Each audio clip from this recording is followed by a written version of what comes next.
नमस्कार, hi hello सत श्री अकाल सलाम। मैं हूं आपके साथ अनुराग मुस्कान। रात के 9 बज गए हैं। वक्त हो गया है आपके पसंदीदा शो जागते रहो का। आज हम पूरे 1 घंटे बात करेंगे रूस और यूक्रेन की जंग की, क्योंकि ये जंग अब बहुत ही खतरनाक हो गई है। रूस के राष्ट्रपति की खुलेआम परमाणु धमकी को नेटो देशों ने गंभीरता से लिया है और वो भी अब लड़ाई का मन बना रहे हैं। अब दुनिया पर मंडरा रहा है एटम बम का खतरा।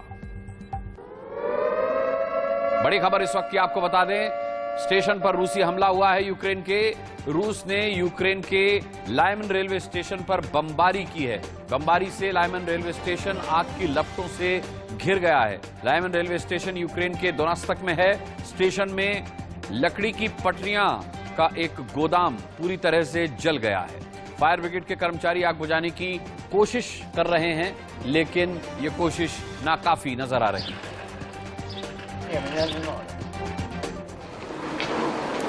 ये तस्वीरें आप देख सकते हैं। इन तस्वीरों में साफ देखा जा सकता है कि स्टेशन पर हमला कितना खतरनाक और घातक था।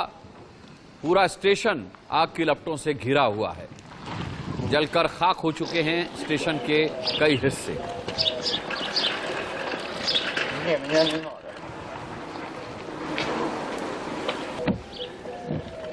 यूक्रेन में जिसने टांग अड़ाई वो न्यूक्लियर बम के लिए रहे तैयार। पश्चिमी देशों को यह धमकी दी है रूस के राष्ट्रपति पुतिन ने। पुतिन की धमकी कितनी जरूरी थी या ये उनकी मजबूरी थी, ये आप समझ पाएंगे इस रिपोर्ट में।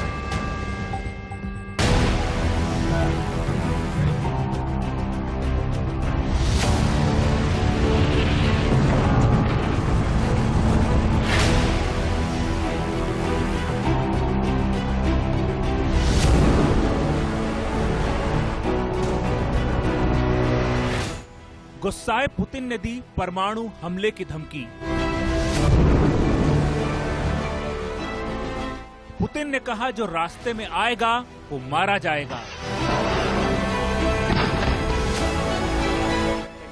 पुतिन ने साफ साफ कहा कि रूस के रास्ते में मत आना।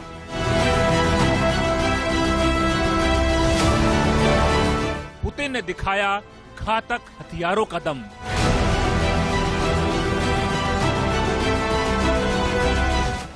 रूस के राष्ट्रपति का ये रौद्र रूप दिखा सेंट पीटर्सबर्ग में रूसी सांसदों के संबोधन के दौरान। दरअसल रूस के राष्ट्रपति की चिंता ये है कि अमेरिका समेत तमाम पश्चिमी देश बेरोक-टोक यूक्रेन को जमकर मदद दे रहे हैं। कल ही रूसी सेना ने खतरनाक हथियारों का एक ऐसा जखीरा पकड़ा जिसमें पश्चिमी देशों के घातक हथियार शामिल थे। इन हथियारों का इस्तेमाल यूक्रेन रूस के खिलाफ करने जा रहा था। रूसी सांसदों को संबोधित करते हुए पुतिन ने स्पष्ट शब्दों में कह दिया कि यूक्रेन मामले में रूस किसी भी तरह की बाहरी दखलंदाजी को बर्दाश्त नहीं करेगा। Если кто-то вознамерится вмешаться в происходящие события со стороны, то они должны знать, да, и будут создавать для России неприемлемые для нас угрозы стратегического характера, они должны знать, что наш ответно-встречные удары будут молниеносными, быстрыми. У нас есть для этого все инструменты, такие, которыми не может сейчас похвастаться никто, а мы хвастаться не будем. Мы будем их использовать, если потребуется. И хочу, чтобы все об этом знали. पुतिन का इशारा साफ था। वो परमाणु बम से लैस सरमट मिसाइल का जिक्र कर रहे थे। वो सरमट मिसाइल जिसका दुनिया में कोई तोड़ नहीं है। रूस ने कुछ दिन पहले ही इंटरकॉन्टिनेंटल बैलिस्टिक मिसाइल का परीक्षण किया है। ये मिसाइल दुनिया के किसी भी टारगेट को हिट करने की क्षमता रखती है। इससे पहले रूस के विदेश मंत्री ने भी अपने बयान में साफ साफ कहा था कि परमाणु हमले की चेतावनी हकीकत है, तीसरा विश्व युद्ध कल्पना नहीं है। Весьма и весьма существенные. Очень не хотелось бы, чтобы эти риски искусственно раздувались, а желающих таких немало. Опасность серьезная, она реальна, ее нельзя недооценивать. रूसी नेताओं के बयान से लगने लगा है कि इस जंग का दायरा अब यूक्रेन से बाहर जाने वाला है। रूसी संसद में यूक्रेन के साथ अपने बीते रिश्तों को याद करते हुए पुतिन ने कहा कि उन्होंने हमेशा यूक्रेन के साथ सहानुभूति रखी थी, लेकिन अब वो हमारे विरोधियों का अड्डा बन चुका है और उनके इशारे पर यूक्रेन बायोलॉजिकल हथियार तैयार कर रहा है, जिसकी इजाजत रूस नहीं दे सकता। И хочу, чтобы все об этом знали. उधर यूक्रेन में रूस ने 45 साल पुरानी रूस यूक्रेन दोस्ती की आखिरी मिसाल को भी ढहा दिया। नफरत इस कदर हावी हो चुकी है कि कभी एक जिस्म रहे ये देश अब एक दूसरे को धरती के मानचित्र से मिटा देने पर आमादा हो गए हैं। दुनिया को ये जरूर सोचना चाहिए कि इस धरती पर वो खलनायक कौन है जो दो दोस्तों को इस कदर नफरत के लिए मजबूर कर रहा है। सोचिएगा जरूर। Bureau report, India news.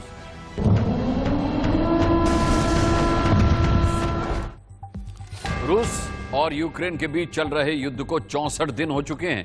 इन 64 दिनों में यूक्रेन लगभग पूरी तरह से तबाह हो चुका है। रूस अपनी तबाही फैलाने वाले हथियारों से लगातार यूक्रेन के सैनिकों पर बम, गोले और मिसाइल बरसा रहा है। इस बीच रूस के MLRS मिसाइल अटैक के दौरान यूक्रेन के सैनिकों का अपने चोटिल साथी को फायरिंग के बीच से बचाकर ले जाने का वीडियो सामने आया है।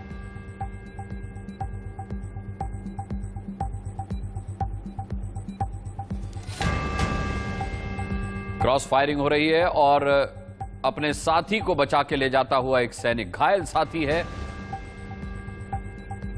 और उसे इस क्रॉस फायरिंग के बीच से कवर देकर बचाते हुए ले जाता एक दूसरा सैनिक। यूक्रेनी सैनिक हैं ये जो अपने साथी को बचाते हुए रूसी हमले के बीच से ले जा रहे हैं।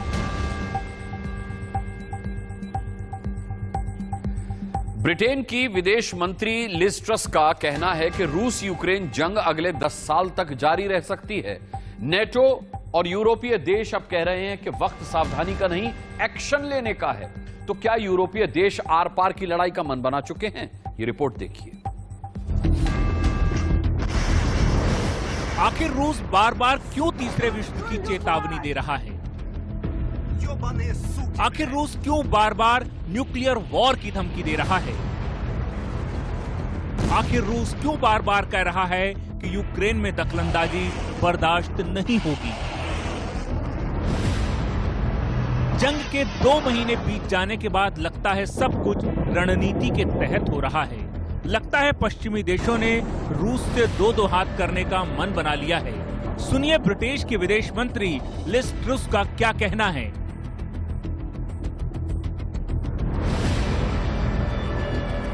The war in Ukraine is our war. It's everyone's war, because Ukraine's victory is a strategic imperative for all of us. Heavy weapons, tanks, aeroplanes, digging deep in our inventories, ramping up production.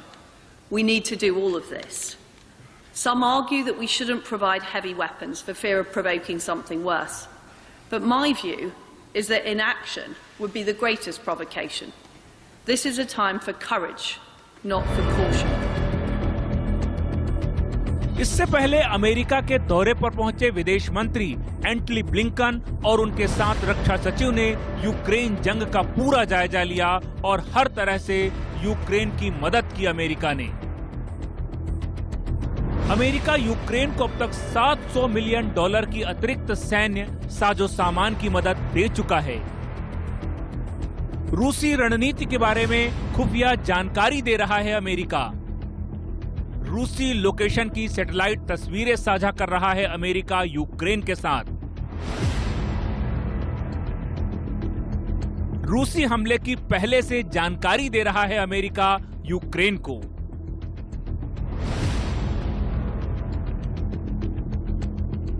America की इतनी तगड़ी मदद के चलते ही Ukraine ने अब तक Putin के 8 जनरल, 36 कर्नल और 300 अधिकारियों को इस जंग में मार गिराया है। यही नहीं, अमेरिका अब इसे खुलेआम जीत से जोड़ रहा है।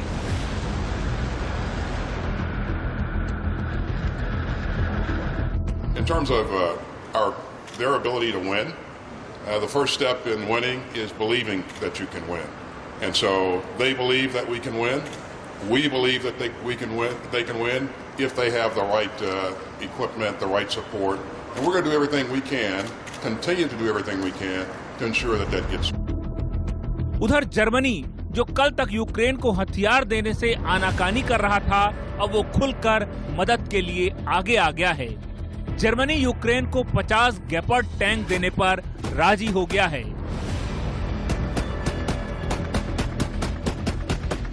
Wir werden über jede solche Anträge auf Exportgenehmigungen intensiv beraten, so wie wir das bisher auch gemacht haben. Es geht darum, dass es jetzt schnell geht mit der Unterstützung für die Ukraine, dass es wirksame Möglichkeiten sind, die wir liefern und vor allen Dingen, dass es abgestimmt ist mit unseren alliierten Partnern. उधर Canada ने भी रूस को खतरनाक हथियार और कई बख्तरबंद गाड़ियां सप्लाई कर दी हैं और ये सारे हथियार पोलैंड के गुप्त रास्तों से यूक्रेन पहुंचाए जा रहे हैं, जिसके बाद गुस्साए पुतिन ने पोलैंड को सबसे पहले अपने निशाने पर लिया और नेचुरल गैस सप्लाई की डिलीवरी को रोक दिया है। साफ है, पुतिन अब अगर पश्चिमी देशों को टारगेट कर रहे हैं तो उनकी चिंता को समझा जा सकता है। पुतिन समझ गए हैं कि यूक्रेन को जीतना है तो नेटो देशों को काबू में रखना ही होगा और इसके लिए वो वर्ल्ड वॉर में जाने को भी तैयार दिख रहे हैं। और उधर अमेरिका समेत तमाम नेटो देश भी जंग का मूड बना रहे हैं, यानी दुनिया थर्ड वर्ल्ड वॉर के मुहाने पर खड़ी है। Bureau report, India news.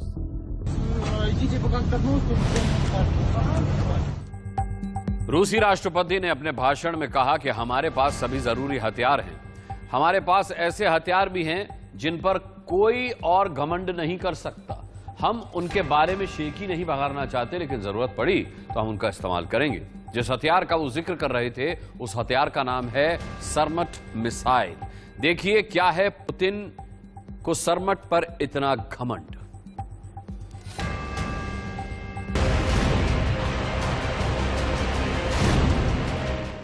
रूस ने तैयार की दुनिया की महाशक्तिशाली सरमट मिसाइल।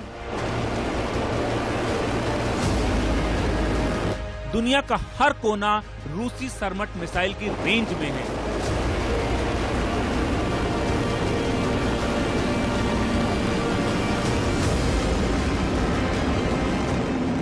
दुनिया में किसी के पास नहीं है इतनी शक्तिशाली मिसाइल।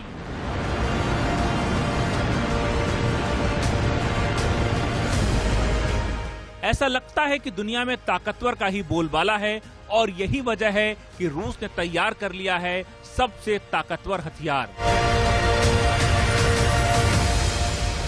रूस का सरमट इतना समर्थ है कि पलक झपकते किसी भी देश को दुनिया के मानचित्र से मिटा दे। ये इतना चुस्त है कि आप सोचते रह जाओगे और ये अपना काम कर देगा। ये इतना शातिर है कि दुनिया का कोई रडार इसे पहचान नहीं सकता।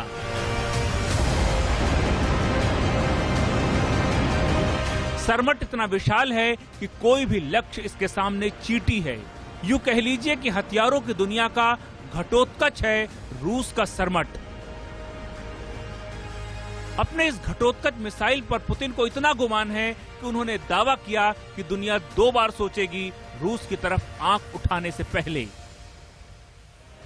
Поздравляю вас с успешным пуском межконтинентальной баллистической ракеты «Сармат». Это большое знаменательное событие в развитии перспективных систем вооружений российской армии.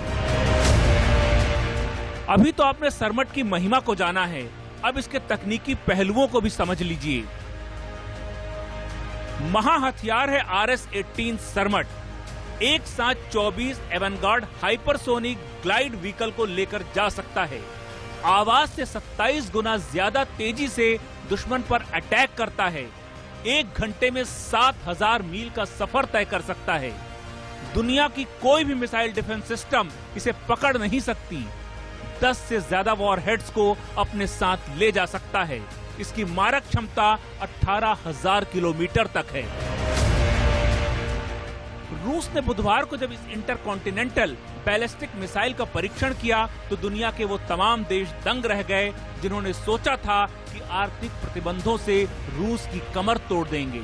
रूस ने अमेरिका समेत दुनिया के देशों को बता दिया कि ऐसे प्रतिबंधों को वो अपने ठेंगे पर रखता है। Действительно уникальное оружие будет укреплять боевой потенциал наших вооруженных сил. Надежно обеспечит безопасность России от внешних угроз. И заставит задуматься тех, кто в полуоголтелой агрессивной риторике. आइए अब जरा सरमट के आकार के बारे में आपको बता दें। घटोत्कच जैसा बाहुबली है सरमट। इस मिसाइल का वजन 200 टन से अधिक है। इसका प्रक्षेपण वजन 208.1 मीट्रिक टन है। ये मिसाइल 35.3 मीटर लंबी है। इसका व्यास 3 मीटर का है। इधर रूस के इस मिसाइल सरमट ने सुदूर पूर्व में करीब 6000 किलोमीटर दूर कामचटका प्रायद्वीप में जैसे ही अपने लक्ष्य को निशाना बनाया, अमेरिका थर्रा गया। वो भले ही इसे नियमित परीक्षण बता रहा हो, लेकिन असलियत ये है कि अमेरिका ने अपने बाहुबली मिसाइल के परीक्षण को फिलहाल के लिए टाल दिया है। साफ है, रूस से टकराव के बहाने तलाश कर रहा है अमेरिका।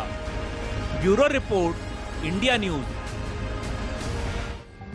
सरमट का जवाब देने के लिए अमेरिका ने नासा का साथ लिया। रूस और यूक्रेन के बीच जारी युद्ध में नासा ने कथित तौर पर एक आर्टिफिशियल इंटेलिजेंस बनाया है जो हाइपरसोनिक मिसाइल के निर्माण में महत्वपूर्ण भूमिका निभा सकता है। अब आपको बताते हैं पुतिन को हराने का अब नासा का साथ क्या है। आर्टिफिशियल इंटेलिजेंस से बनेगा हाइपरसोनिक मिसाइल। नासा ने हाइपरसोनिक मिसाइल के लिए बाकायदा एक आर्टिफिशियल इंटेलिजेंस तैयार किया है। हाइपरसोनिक मिसाइल जो है वो 21,000 किलोमीटर प्रति घंटे की रफ्तार से उड़ सकती है। यह मिसाइल धरती के किसी भी कोने में कुछ ही देर में पहुंच सकती है। हाई स्पीड होने की वजह से जिस तरह के रॉकेट की जरूरत है वो लिमिटेड है। हाइपरसोनिक मिसाइल को जेट के सहारे पृथ्वी की कक्षा से बाहर ले जाया जाता है, फिर अंतरिक्ष से मिनटों में दुनिया के किसी भी देश तक पहुंचाया जा सकता है। इससे पहले मार्च में रूस ने दावा किया था कि उसने एक अंडरग्राउंड हथियारों के डिपो को नष्ट करने के लिए यूक्रेन में hypersonic missile the sizzler launch किया। साफ है कि यह जंग खतरनाक हथियार को बेनकाब कर रहा है और इसीलिए हम कह रहे हैं कि यह युद्ध घातक होता जा रहा है। इसी के साथ यहां पर एक छोटा सा ब्रेक ले रहे हैं, बहुत जल्द वापस लौटेंगे। ब्रेक के बाद एक बार फिर आपका स्वागत है। आपको बता दें, संयुक्त राष्ट्र महासचिव आज यूक्रेन पहुंचे। यहां एंटोनियो गुतेरेस ने कहा कि वो यूक्रेन में मानवीय सहायता का काम जारी रखेंगे।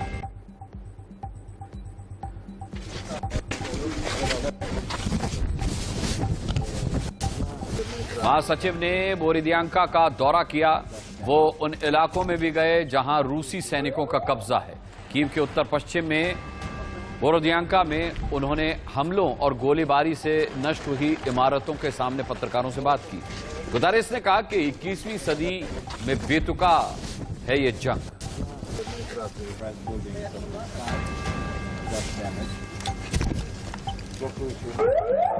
जंग को गुतेरेस ने पूरी तरह से नकारा। आप तस्वीरों में देख सकते हैं जो इमारतें गोलाबारी में नष्ट हुई हैं, हमलों में नष्ट हुई हैं, उनका वो दौरा कर रहे हैं। जो नागरिक मारे गए हैं उनकी मौत पर उन्होंने शोक जताया। कहा कि मानवीय सहायता हम जारी रखेंगे, इस बात का उन्होंने भरोसा दिलाया। बोरोदियांका में उन्होंने कुछ देर पत्रकारों से भी बात की।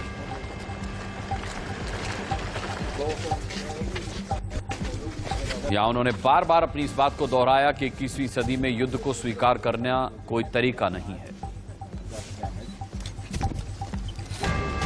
No way a war can be acceptable in the 21st century. Look at that. Imagine my family in one of those houses that is now destroyed and blank. I see my granddaughters running away in panic. आपको बता दें, Antonio Guterres ने बोरोदियांका को ही क्यों चुना। आपको तस्वीरें दिखाते हैं और ये तस्वीरें तब की हैं जब यहां पर हमला हुआ था। इन तस्वीरों में रिहायशी इलाकों में भारी नुकसान दिखाया गया। कुछ इमारतें अभी भी आग की लपटों में हैं और काफी मलबे में दब चुकी हैं। अब ये दो तस्वीरें देखिए, गुतारेस का दौरा और युद्ध के दौरान की वो तस्वीरें जिससे बोरिदियांका दहल उठा था, बर्बाद हो चुका था, मलबे में तब्दील हो चुका है। इसीलिए बोरिदियांका को चुना एंटोनियो गुतारेस ने।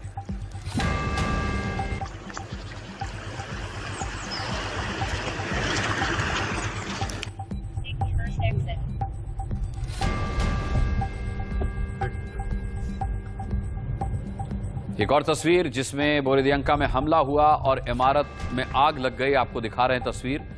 ये इमारत पूरी तरह से खंडहर में अब तब्दील हो चुकी है।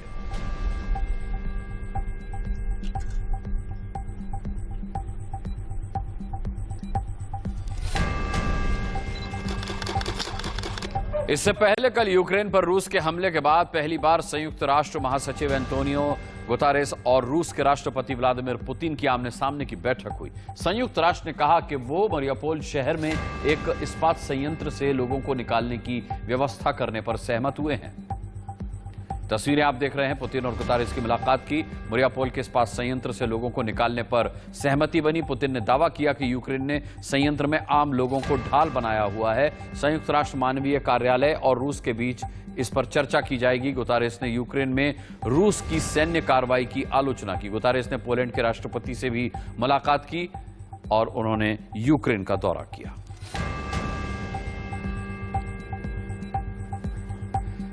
आगे बढ़ेंगे। सुर्खियों तस्वीरें सामने आई हैं। रूसी हवाई हमलों में मिस्के कब्रिस्तान तबाह हो चुका है।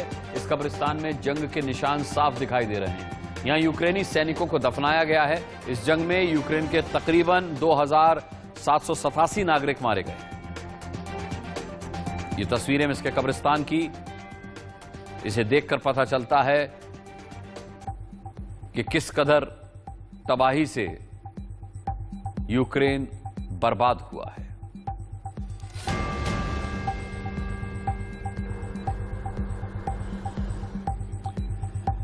आइए अब आपको बताते हैं कि रूस ने कैसे दिया पश्चिमी देशों के प्रतिबंधों का जवाब। रूस ने पोलैंड, बुल्गारिया को गैस सप्लाई रोक दी और इसके साथ ही पश्चिमी देशों की पोल भी खुल गई है। ये जंग अब हथियारों तक सीमित नहीं है। ये जंग अब आर्थिक प्रतिबंधों तक पहुंच गई है। प्रतिबंधों की पहली बाजी खेली अमेरिका ने। प्रतिबंधों के खेल में अमेरिका का खुलकर साथ दिया नेटो देशों ने।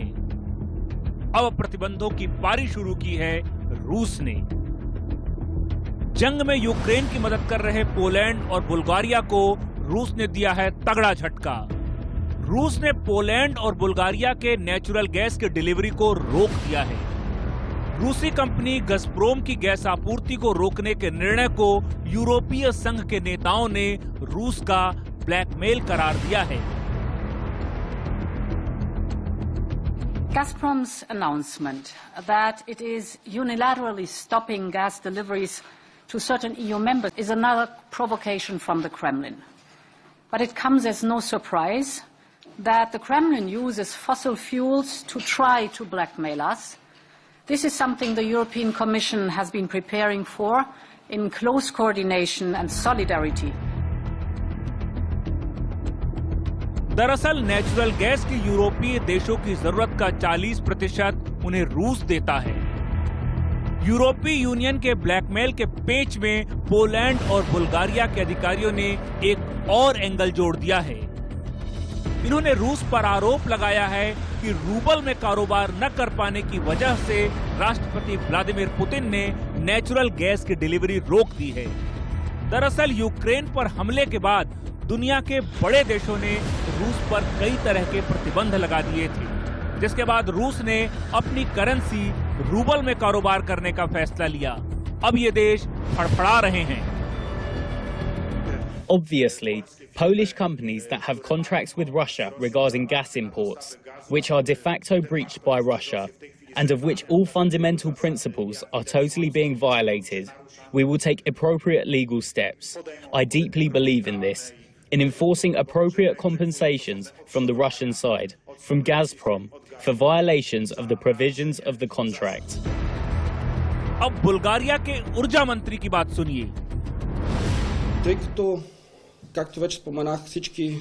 It is clear that natural gas is currently being used more as a political and economic weapon in the form of a war rather than a legal trade. In terms of legal and trade relations, the Bulgarian side has absolutely no violations. रूस और यूरोपीय देशों के बीच natural gas की supply का ये खेल बड़ा ही दिलचस्प है। ये सारे देश रूस से नेचुरल गैस लेते हैं और उधर हथियार बनाकर यूक्रेन को दे रहे हैं, यानी स्वार्थ और मतलब परस्ती की इंतहा है। अब जर्मनी को ही लीजिए, इस जंग में यूक्रेन को टैंकों की डिलीवरी कर रहा है जर्मनी, और दूसरी तरफ रूस के भरोसे अपने देश के लिए ईंधन जुटा रहा है। 2 महीने में जर्मनी ने रूस से सबसे ज्यादा ईंधन खरीदा। जर्मनी ने पिछले 2 महीने में रूस को दिए 733 अरब रुपए। पिछले 1 साल में जर्मनी ने रूस को 100 अरब यूरो दिए हैं। रूस ने 24 फरवरी से जीवाश्म ईंधन से 63 अरब यूरो कमाए हैं। अब जब रूस ने नेचुरल गैस की सप्लाई को रोकने का काम शुरू कर दिया है, तो यूरोपीय यूनियन के लोग बिलबिला गए हैं। हम आपको बता दें कि भारत के विदेश मंत्री एस जयशंकर ने रूस से भारत के तेल खरीदने संबंधी सवाल के जवाब में अमेरिका में एक प्रेस कॉन्फ्रेंस में कहा था, आपने तेल खरीदने का उल्लेख किया। अगर आप रूस से ऊर्जा खरीद की बात कर रहे हैं तो मैं आपको सुझाव दूंगा कि आप यूरोप पर ध्यान दें। जिसके बाद से अमेरिका समेत तमाम यूरोपीय देश भारत के खिलाफ बोलने की हिम्मत नहीं करते। यूरोपीय देशों की नीयत पर अब दुनिया को शक होने लगा है कि आखिर वो चाहते क्या हैं, क्योंकि हथियार आप यूक्रेन को सप्लाई करना चाहते हो और कारोबार रूस के साथ करना चाहते हो। ये कैसी नीयत है भाई? Bureau report, India news.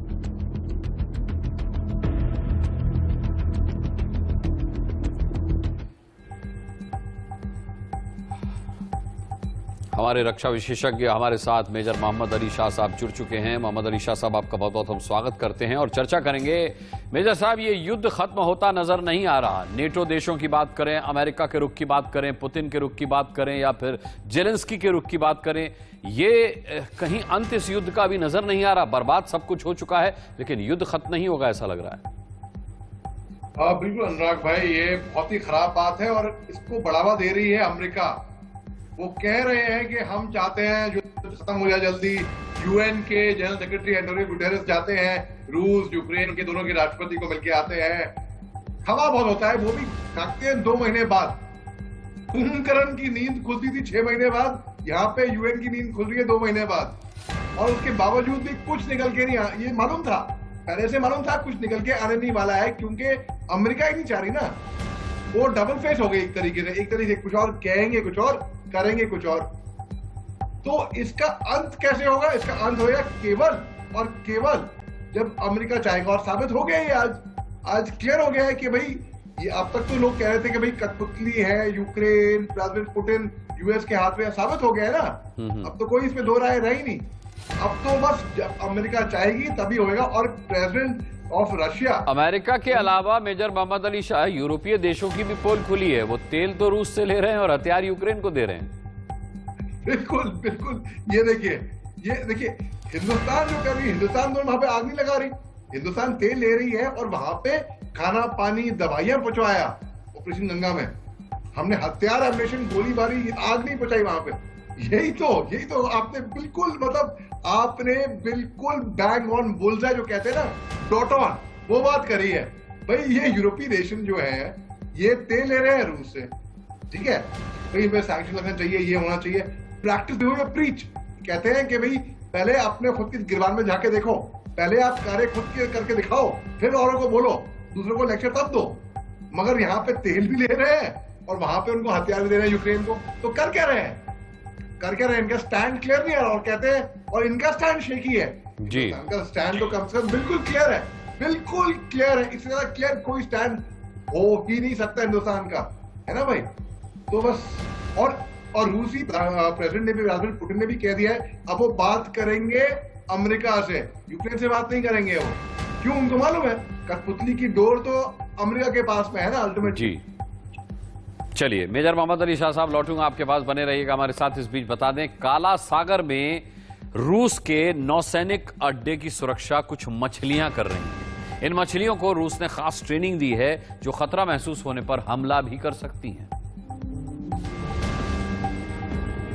काला सागर में रूसी नौसैनिक अड्डे की सुरक्षा में तैनात डॉल्फिन्स, रूस ने डॉल्फिन्स को ट्रेनिंग दी है, घुसपैठ को ये नाकाम कर सकती हैं। क्रीमिया पर कब्जे के बाद रूस ने दोबारा मछलियों की ये ट्रेनिंग शुरू की है। सेवेस्तोपोल बंदरगाह के एंट्री गेट पर 2 डॉल्फिन पेन रखे हुए हैं। सेवेस्तोपोल काला सागर में रूसी नौसेना का सबसे प्रमुख नौसैनिक अड्डा है। व्हेल और सील को भी ट्रेनिंग देता है रूस। 2014 में रूस ने क्रीमिया पर कब्जा कर लिया था, जिसके बाद यह यूनिट रूसी नौसेना के नियंत्रण में आ गई। इसके बाद समुद्री जीवों के कार्यक्रम का विस्तार किया गया और यह दोबारा शुरू किया गया। आर्कटिक नॉर्थ में रूस की नॉर्दर्न फ्लीट दूसरे समुद्री जीवों का इस्तेमाल करती है, जैसे बेलुगा, व्हेल और सील। मेजर मोहम्मद अली शाह साहब लगातार हमारे साथ जुड़े हुए हैं। मोहम्मद अली शाह साहब, कुल मिलाकर के देखा जाए तो इंसान तो युद्ध पर आमादा है ही, अब मछलियों को भी ट्रेनिंग दी जा रही है, बाकायदा इसका इतिहास भी मिलता है और अब तस्वीरें भी हमने अभी ताजा दिखाई। आपने बिल्कुल खूब दिखाया और खूब कहा, बिल्कुल अब मछली को ट्रेन दी जा रही है। भाई हमने तो सुना था कि भाई घोड़ों की, खच्चर की, डॉग्स की होती है ट्रेनिंग, जो फौजी जो जानवर होते हैं उनकी, ठीक है। पुराने जमाने में पिजन, कबूतरों को संदेश देने के लिए, अब यहाँ पे मछलियों को ट्रेन देना तो मैं पहली बार सुन रहा हूँ। मगर हर हाथ पैर मारे, साम दाम दंड भेद, कि हर काम अपना रहे हैं कि भाई किसी तरीके से कैसे भी अमेरिका ट्रेनिंग दे रही है यूक्रेन में, यहाँ पे मतलब कर क्या रहे हैं। और ये सबसे बुरा मेरे को लग रहा है यूक्रेन वासियों का, वो बेचारे भोलेपन में राष्ट्रवाद की भावना के चक्कर में मारे जा रहे हैं। और उनकी मैं राष्ट्रवाद की सलाम देता हूँ, उसमें कोई शक की बात ही नहीं है। लेकिन प्रेसिडेंट ज़ेलेंस्की साहब को भी सोचना चाहिए कि भाई जब इतने लोगों की जान खतरे में पड़ रही है, देखिए जो क्या, तो अब अमेरिका का ये मानना है जितने लंबी जंग खिंचेगी उतना ही रूस को नुकसान होगा, और रूस बाद में कोई फायदे में नहीं आएगा। रूस कभी जंग लड़ नहीं पाएगा इसके बाद जी, अब पाहेज हो जाएगा एक तरीके से। अनुराग भाई फर्ज करिए, एक छोटी सी बात, आपका टाइम लूंगा, टाइम नहीं लूंगा, 30 सेकंड में खत्म करता हूँ ये बात। मान लीजिए आपको मेरे को पंजा लड़ा रहे हैं और मैं घबरा रहा हूँ कि भाई अनुराग भाई तो मेरे से ताकतवर है, वो हरा देंगे मेरे को पंजा में, तो मैं क्या करूंगा, समझदारी से मैं आपका पंजा लड़ाऊंगा। मैं राशिद भाई से, क्या ये राशिद भाई से पंजा लड़िए आप, तो राशिद भाई से पंजा लड़ेंगे, उसमें आप थक जाएंगे। आप जब थक गए तब मैं पंजा लड़ाऊंगा आपके साथ और मैं आपको हरा दूंगा। मगर तरतीब अपनाई ना मैंने, मानो अनुराग भाई मेरे को से मैं जीत नहीं पाऊंगा, तो रूस का यही हाल होगा इसके बाद। और ये हाल करेगी कौन? अमेरिका इनको थका देगी ऐसा, उसके बाद रूस कभी जंग नहीं लड़ नहीं पाएगा भाई। तो अमेरिका हर तरीके से फायदे में हो रही है। बिल्कुल बने रहिएगा। मेजर साहब हमारे साथ लौटेंगे आपके पास। बता दें अपने दर्शकों को कि रूसी हमले की वजह से यूक्रेन की अर्थव्यवस्था बुरी तरह से प्रभावित हुई है। राष्ट्रपति जेलेंस्की ने जो आंकड़े दिए हैं वो बेहद चौंकाने वाले हैं। ये आंकड़े आपको भी हम बता देते हैं, बर्बादी का किस तरीके से पर्याय बन चुके हैं यूक्रेन में। ये यूक्रेन की अर्थव्यवस्था को $1 ट्रिलियन का नुकसान हुआ है। $600 अरब से ज्यादा का इंफ्रास्ट्रक्चर जो है वो बर्बाद हो चुका है। यूक्रेन के सैकड़ों उद्योग धंधे तबाह हो चुके हैं। यूक्रेन की 2500 किलोमीटर सड़कें जो है मिट गई हैं। देश के अलग अलग हिस्सों में 300 पुल जो हैं वो टूट गए हैं। दूसरी तरफ पश्चिमी देशों की तरफ से लगाए गए प्रतिबंध से रूस के ऑयल प्रोडक्शन को भी बड़ा झटका लगा है। रूसी बैंकों और जहाजों पर प्रतिबंधों की वजह से इस साल उसके ऑयल प्रोडक्शन में 17% तक की गिरावट आएगी, ये अनुमान लगाया गया है। यानी नुकसान दोनों ही को है। अब ये किस तरीके से पूरी अर्थव्यवस्था यूक्रेन की गड़बड़ा चुकी है और इस युद्ध से रूस को भी नुकसान हुआ है, ये आपने देखा। मेजर मोहम्मद अली शाह साहब हमारे साथ बने हुए हैं। मेजर साहब, किसी भी मायने में अगर देखा जाए तो भला किसी का नहीं है।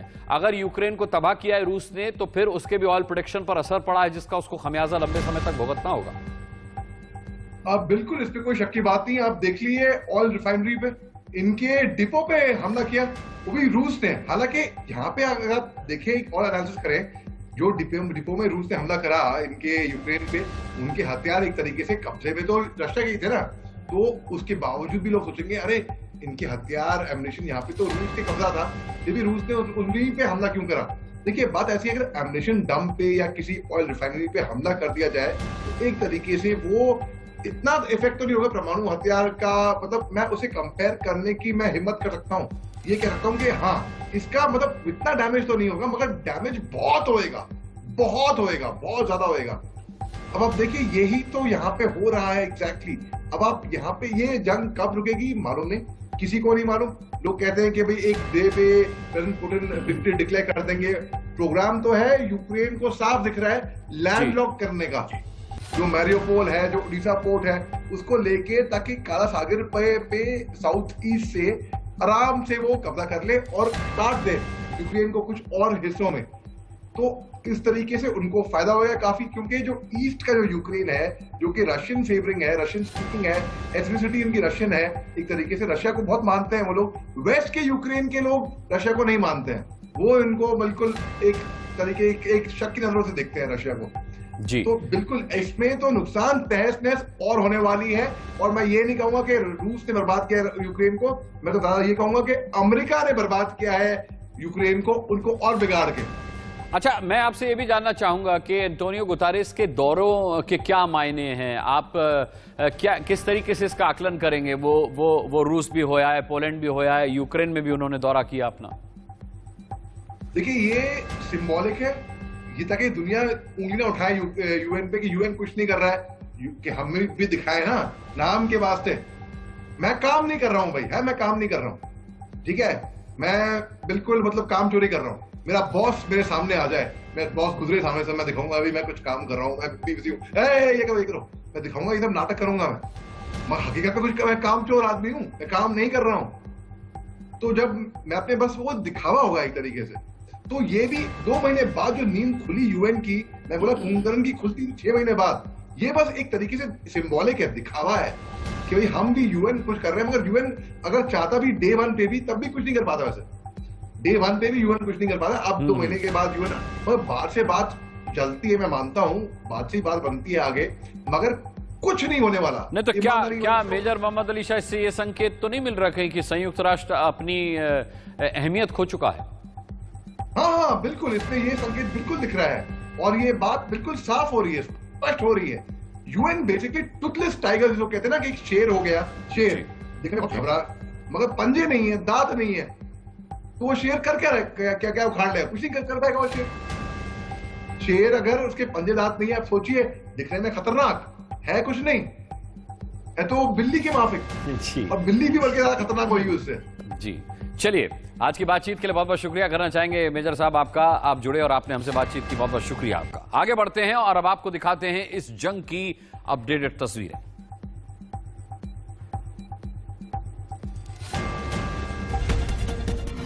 यूक्रेन के खिलाफ रूस के हमले लगातार जारी हैं। रूस ने यूक्रेन के 4 सैन्य ठिकानों पर मिसाइल से हमले किए। इसमें खार्कोव के 2 हथियार डिपो भी शामिल हैं, जिस पर अटैक किया गया।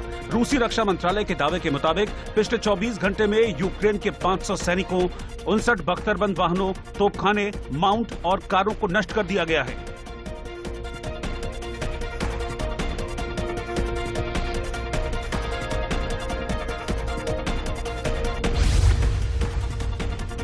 यूक्रेन में नीप्रो के एक बिजली प्रोडक्शन यूनिट पर हमले के बाद भयंकर आग लग गई। इस हमले से नीप्रो की एक यूनिट को भारी नुकसान पहुंचा है।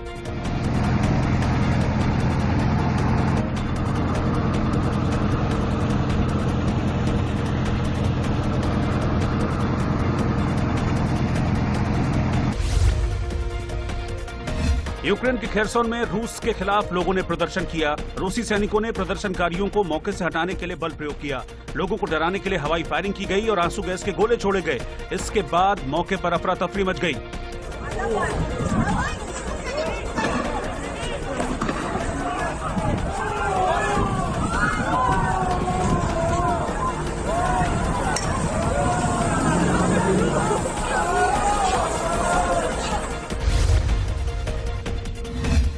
में बेलगोरेड के स्टायरा नेलिदोवका में एक हथियार डिपो में भयंकर आग लग गई। बीच बीच में धमाकों की आवाजें सुनाई दे रही थी। आशंका जाहिर की जा रही है कि यहाँ यूक्रेन की ओर से हमला किया गया होगा। हालांकि अभी इस बात की कोई पुख्ता जानकारी नहीं है।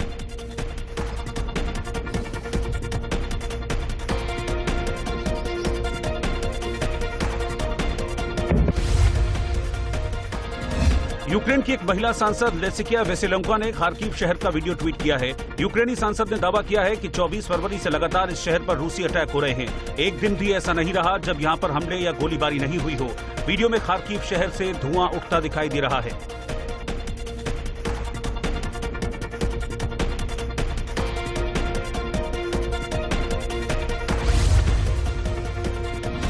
यूक्रेन ने रूस पर आरोप लगाया है कि उसने अजुवत्सल में 24 घंटे के दौरान 35 हमले किए। यूक्रेन ने हमले के दौरान घायलों का वीडियो जारी कर दुनिया को उनका दर्द दिखाया और कहा कि ये दर्द और आंसू असली हैं।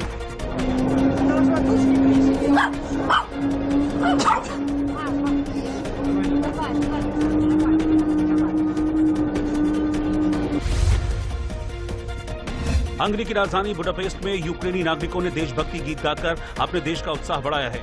इस देशभक्ति गीत के दौरान यूक्रेनी नागरिक पूरे जोश में दिखाई दिए।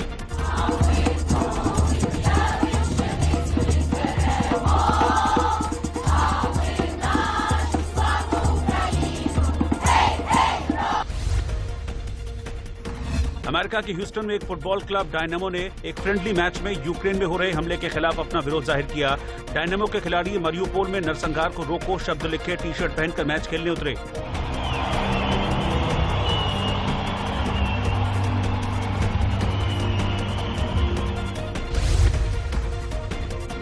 यूक्रेन के कीव मेट्रो स्टेशन में एक चैरिटी कंसर्ट का आयोजन किया गया। इस दौरान जंग के खिलाफ गीत गाए गए। इसमें इरपिन की 3 साल की लियोन बुश ने देशभक्ति गीत गाया। बच्ची जब देशभक्ति गीत गा रही थी उस दौरान लोग भावुक हो गए और उनकी आंखों में आंसू आ गए।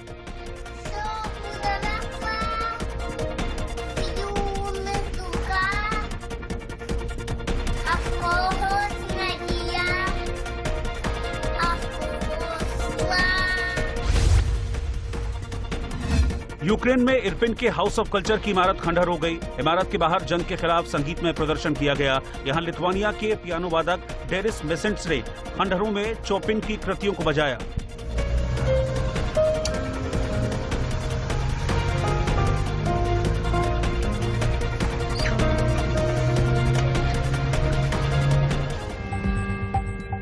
इसी के साथ जागते रहो में आज के लिए इतना ही। अब कल रात 9 बजे आपसे फिर मुलाकात होगी खबरें लेकर और खबरों के पीछे की खबरें लेकर के। तब तक के लिए अपना बहुत बहुत ख्याल रखिएगा। इजाजत दीजिए। शुभ रात्रि।